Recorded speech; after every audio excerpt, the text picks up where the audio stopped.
देखिए, जिनको हमने बड़े अरमान से और पूरे मान सम्मान समर्थन के साथ में सत्ता में बिठाया, आज वो हमारा ही जो है विनाश का कारण बनते चले जा रहे हैं। अबुआ दिशुम अबुआ राज का एक नारा बहुत ही सुंदर लगा था और यहाँ के लोगों को भी उनके ऊपर पूरा विश्वास हो चला था। क्यों नहीं होता?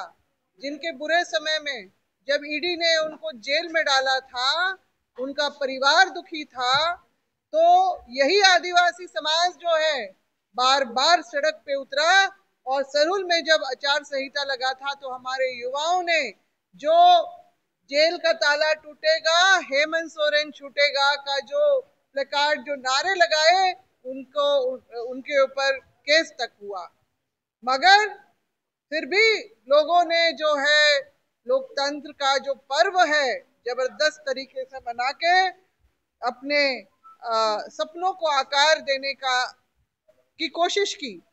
मगर सत्ता में बैठने के साथ और इस साल की शुरुआत के साथ ही हमने देखा कि हमारी सारी वो चीजें ध्वस्त होती चली जा रही हैं। जनवरी के महीने में हमने देखा कि रैंप सरना स्थल जो सिरमटोली में है उसके सामने में उतार दिया गया है।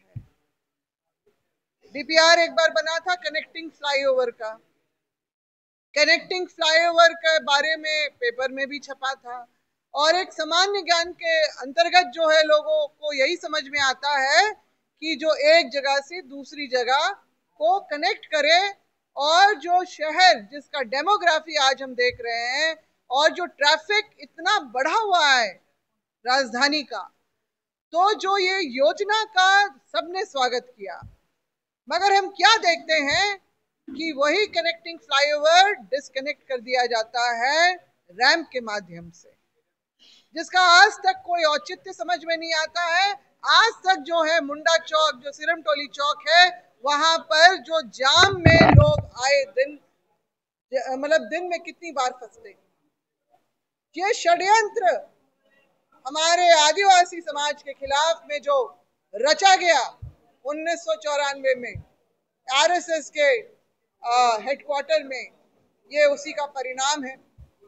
और जो ये सिरमटोली जिसको बाबा कार्तिक उरांव ने 1960 के दशक के आखिर में गैर आदिवासियों के अतिक्रमण से मुक्त करा के उसको उसके मूल रूप में स्थापित करने का काम किया और आदिवासियों में एक चेतना जगाने के लिए कि तुम इस भूमि के तुम मालिक हो, इस देश के मालिक हो, उपस्थिति दर्ज करवाओ, मेन रोड पे निकलो।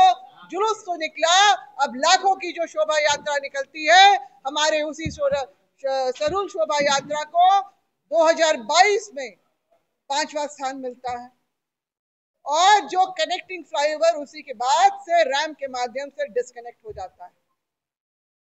जब से इसकी जानकारी समाज को हुई, आदिवासी समाज को, वो बार बार सड़क पे उतरा है।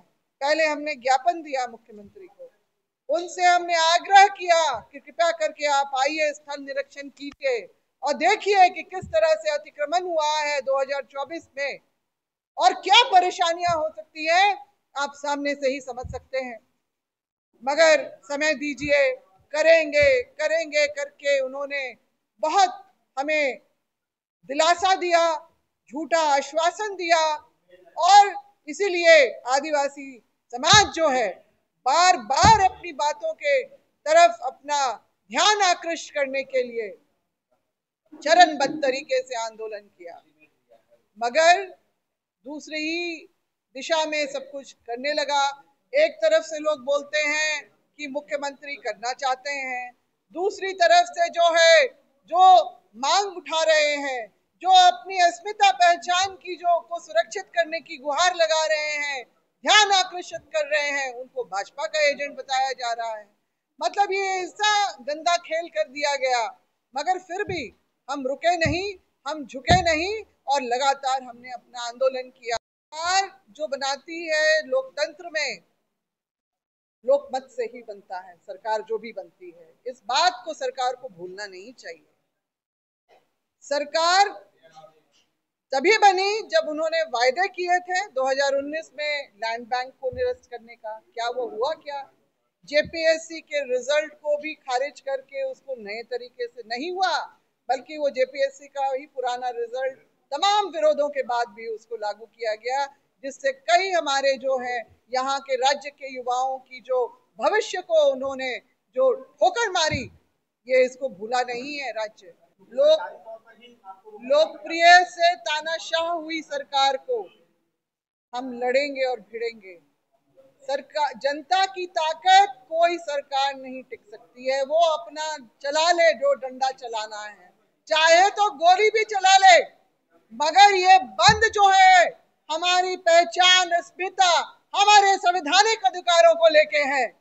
और हम सरकार को ये जताना चाहते हैं, बताना चाहते हैं कि आपके जुर्म के आगे हम झुके नहीं हैं, हम रुके नहीं हैं, हम लगातार बढ़ेंगे। और जो जिस तरह की लूट और जिस तरह का न्याय इस राज्य में आज हो रहा है, दुनिया देख रही है।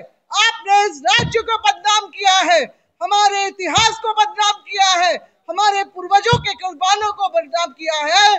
हम आपको बख्शेंगे नहीं।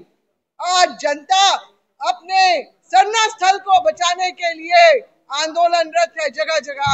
आज जनता अपनी कृषि योग्य जमीन को, जिसको आपने 3 बार भेंट चढ़ा दिया योजना के माध्यम से, नगरी का जो उपजाऊ जमीन को पहले 2008 में रिंग रोड, फिर 2012-13 में आपने जो नेशनल लॉ यूनिवर्सिटी IIM के लिए जो अधिग्रहण करने की बात हुई, वो पूरा पोल खुल गया है, कभी अधिग्रहित नहीं हुआ। बल्कि एकीकृत बिहार में जब विरोध किया लोगों ने, तब वहां पर सरकार ने रोक लगा दी थी अधिग्रहण पे, इसीलिए लोग काबिज रहे अपने अपने खेतों पे। मगर अब 19 मई को जिस तरह से जबरन वहां पर फेंसिंग की गई है, ये क्या दिखा रहा है? कोई ग्राम सभा नहीं हुई, कोई नोटिस जारी नहीं हुआ। ये कौन से नियम कानून के तहत में ये सब कुछ हो रहा है? अराजकता जो है सर चढ़ के बोल रही है इस देश में, राज्य में। और हम लोग उन सब चीजों का विरोध कर रहे हैं जो हमारे अस्तित्व के प्रति खतरा है।